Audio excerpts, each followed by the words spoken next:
Ok, entonces CT una transformación que va de R2 a R2 dada por T de XY es igual a X menos Y en la primer componente y en la segunda componente X más Y.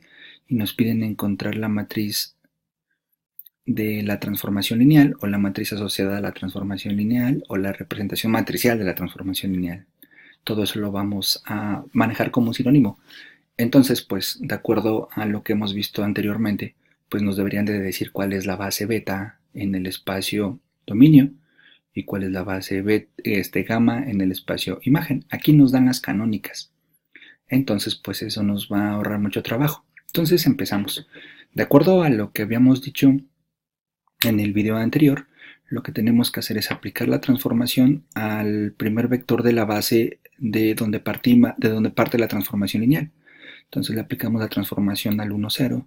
De acuerdo a esta operación, la transformación aplicada al 1, 0 es el 1, 1. Después lo que tenemos que hacer es que ya que tenemos el resultado, lo tenemos que escribir como una combinación lineal de la base del espacio vectorial donde llegamos. Entonces, pues el 1, 1 en términos de esta base, que es la base canónica de R2, sería 1 por 1, 0 más 1 por 0, 1. Entonces, la representación del resultado de la transformación aplicado al 1, 0 en la base gamma, pues es escribir estos escalares en forma vertical. Este en la primera componente, es decir, arriba, y este en la segunda componente, es decir, abajo. Ya que hicimos eso con el primer vector, repetimos con el siguiente vector. Entonces ahora tomamos el siguiente elemento de la base, le aplicamos la transformación lineal. De acuerdo a la transformación lineal, pues eso nos da menos 1, 1, y escribimos este vector en términos de la base del espacio donde llegamos, pero pues este espacio al que llegamos es otra vez R2. Entonces este vector en términos de la base canónica de R2 sería menos 1 por 1, 0 más 1 por 0, 1. Por lo tanto, el resultado de la transformación aplicada al 0, 1 en la base gamma, pues es menos 1 en la primera componente y 1 en la segunda componente. Y ya nada más lo que tenemos que hacer es escribir la matriz asociada a la transformación lineal. Entonces tomamos este vector y lo ponemos como la primera columna. Tomamos este vector y lo ponemos como la segunda columna. Y eso sería lo que nos están pidiendo en este problema. Ahora, ¿qué estamos haciendo en realidad? Lo que estamos haciendo en realidad lo anotamos aquí abajo. Por ejemplo, si yo le aplico la transformación al 1, 1, este elemento 1, 1 lo elegí arbitrariamente, solamente quiero ver cuál es el resultado de la transformación aplicada al 1, 1. Pues si aplico esta fórmula, la transformación aplicada al 1, 1 es el 0, 2. Basta con sustituir los valores de las componentes. Pero en realidad yo puedo obtener estos valores si hago la siguiente multiplicación matricial. Lo que tendría que hacer es agarrar la matriz asociada a la transformación lineal y multiplicar por el vector del espacio en donde parte la transformación, que es el 1, 1, en la base beta, pero pues la base beta era la base canónica. Entonces el 1, 1 se sigue viendo como 1, 1. Cuando multiplico fila por columna y fila por columna, me da el 0, 2. Que precisamente es lo que me da, es el mismo resultado que me da cuando aplico la transformación lineal de forma directa. Entonces, la representación matricial no es más que hacer la transformación, nada más que desde el punto de vista de las coordenadas.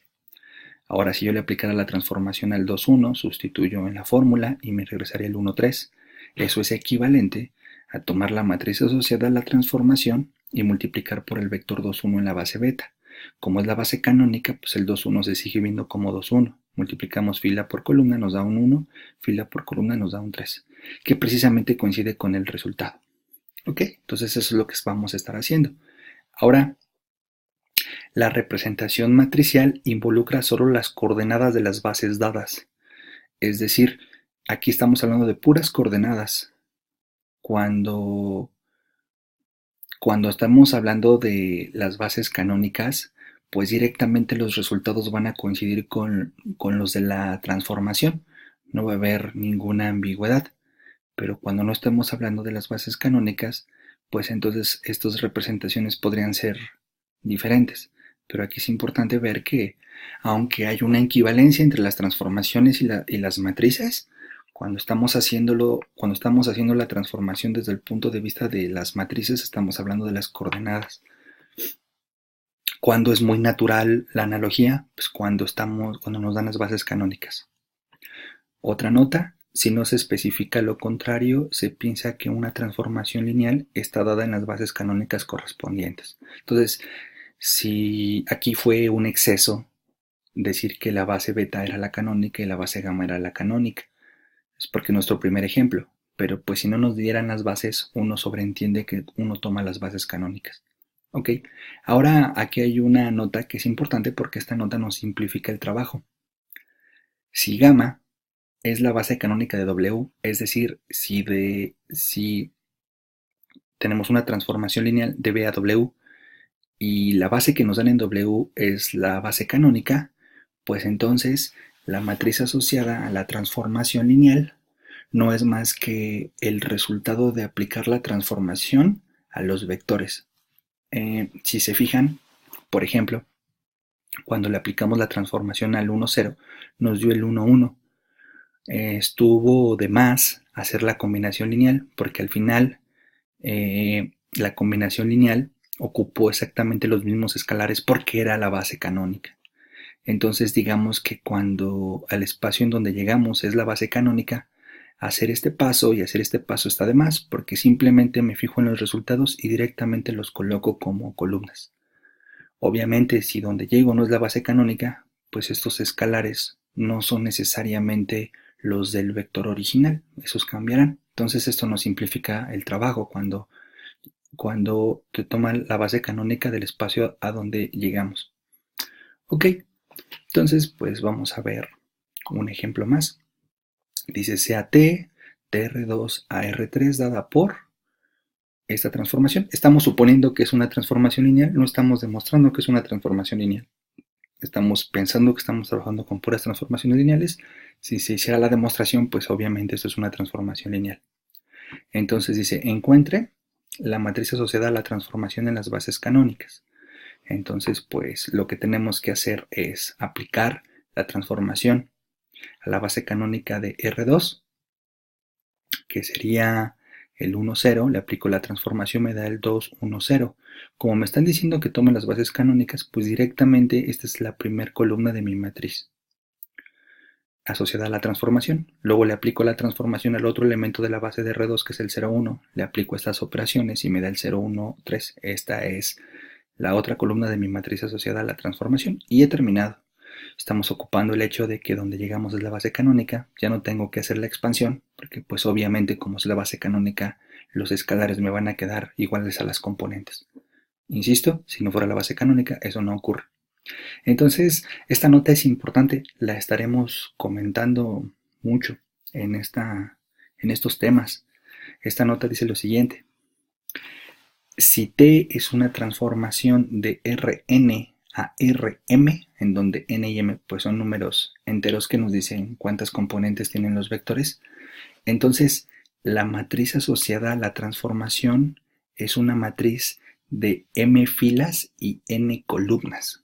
Es decir, hay tantas filas como componentes tiene el espacio donde llegamos y hay tantas columnas como componentes tiene el espacio donde partimos.